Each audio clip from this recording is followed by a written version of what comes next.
నమస్తే అండి. 90s kids స్వాగతం సుస్వాగతం. శ్రీ గురుభ్యో నమః, శ్రీమాత్రే నమః. చిన్న కథ చెప్పుకుందాం. 4 నదులు ABCD 4 నదులు సమావేశం అయ్యి మాట్లాడుకుంటున్నాయి. ఏ అన్నదంట బీతో, చూడు సముద్రుడు ఎంతలా ఎగిసి పడతాడో అన్నదంట. ఏమి అలా అంటున్నావు అన్న. ఎందుకు అలా అంటున్నావు? లేదు చూడు, అసలు ఎక్కడన్నా నిమ్మతంగా ఉంటాడా అన్నదంట. వీళ్ళు ముగ్గురికి ఆలోచనలో పడ్డారు. ఎందుకంటే ఒక్క బీజం నాటితే మిగతా వాళ్ళందరికీ కూడా మొలకెత్తడం మొదలవుతుంది కదా. అలాగే మిగతా 3 నదులు CBCD ఉన్నది ఆలోచనలో పడ్డాయి. అవును నిజమే, కరెక్టే. ఎందుకంటే మరి ఏ నదిని అట్ చేయడం ఇష్టం లేక నిజమే అని చెప్తాయి. సరే, మనం ఒక పని చేద్దాం, మనం కలవద్దు, మనం వెళ్ళడం వల్లే కదా అంత మిట్టుబాటు, మనం కలవద్దు అని అనుకున్నాయి. సముద్రుడు యాజ్ టీజ్గా అలలతోనే ఉన్నాడు. ఒక సంవత్సరం గడిచింది. వీళ్ళు సముద్రంలో కలవట్లేదు, నదులు కలడం మానేసాయి. సంవత్సరం గడిచింది, సముద్రంలో కలవట్లేదు. ఆటోమేటిక్గా ఈ సిస్టమ్ ఆగిపోయింది. ఇది నదుల్లో జరిగే సిస్టమ్ ఆగిపోయింది. పైనుంచి నీళ్ళు రావట్లేదు.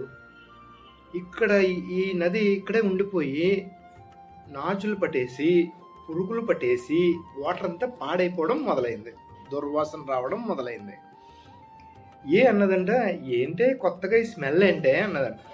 అదే మనం చాలా కాలం నుంచి ఇక్కడ ఉండిపోయాం కదా నది మీద, సముద్రం మీద కోపంతో అన్నదంట. అవును నిజమే, ఏంటి స్మెల్, ఏంటి ప్రాబ్లం అనేసి మళ్ళీ మాట్లాడుకొని, అది ఏంటో ప్రాబ్లం అని చెప్తే అప్పుడు మళ్ళీ జ్ఞానం ఉన్న నది, అంటే 5వ నది, ఆ 4 నది దగ్గరికి వచ్చి, ఏమైంది, ఇలా ఆగిపోయారు, మీరు ఎందుకు ఆగిపోయారు, ఏంటి బ్యాడ్ స్మెల్ ఏంటి, ఈ అవతారం ఏంటి, ఇలా తయారైపోయారు ఏంటి, మీరు ఎంత పూజనీయులైన వాళ్ళు ఇలా అయిపోవడం ఏమిటి అనేసి చాలా అడిగితే, లేదు మేము సముద్రమే కోపగించాం, సముద్రం యొక్క ఆ మిట్టుబాటు ఏంటో మాకు అనిపించి మేము ఆగిపోయాం. నేను చెప్తాను సముద్రుడు ఏం చేస్తాడన్నది. మీరు వెళ్ళి సముద్రంలో కలిసినప్పుడు మీకు ఫస్ట్ అందులో ఉన్న ఉప్పుతో దిష్టి తీస్తాడు. ఎందుకంటే మీ ప్రవాహం, మీ యొక్క మీకు తగిలిన దృష్టి, సృష్టిలో మీకు తగిలిన ఏమైనా దృష్టి ఉంటే ఆ సముద్రుడు అందులో ఉన్న ఉప్పు తీసి మిమ్మల్ని దృష్టి తీస్తాడు. ఆయనలో కలుపుకొని జాగ్రత్తగా చూసుకుంటాడు. అన్ని నదులు ఆయనలో కలుపుకొని అది మీరు ముందున్న అలలే చూస్తున్నారు, కానీ సముద్రం మధ్యలో ఉన్న ప్రశాంతత మీరు అది చూడాలి. అంటే మనసు లోతుల్లోకి చూస్తే ఎంత ప్రశాంతత, ఎంత ప్రేమో అందే బయటపడుతుంది.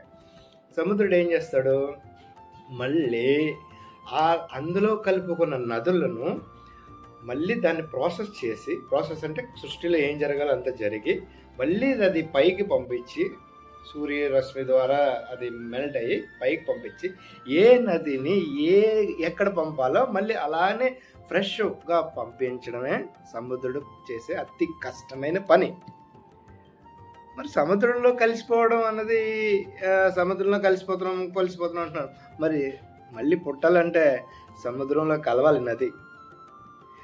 సముద్రంలో కలిసి పునీతమయ్యి దిష్టంతా తీర్చుకొని మళ్ళీ ఫ్రెష్ అయ్యి మళ్ళీ పూజనీయంగా ఉండడానికి అర్హత సంపాదించి మళ్ళీ తిరిగి రావాలి, మళ్ళీ ప్రవహించాలి, అంతే కదా. సో ఇక్కడ సముద్రుడు ఎవరు, ఈ నదులు ఎవరు అన్నది మీరే తెలుసుకుని నాకు కామెంట్లో చేయండి. శ్రీమాత్రే నమః, శ్రీ గురుభ్యో నమః.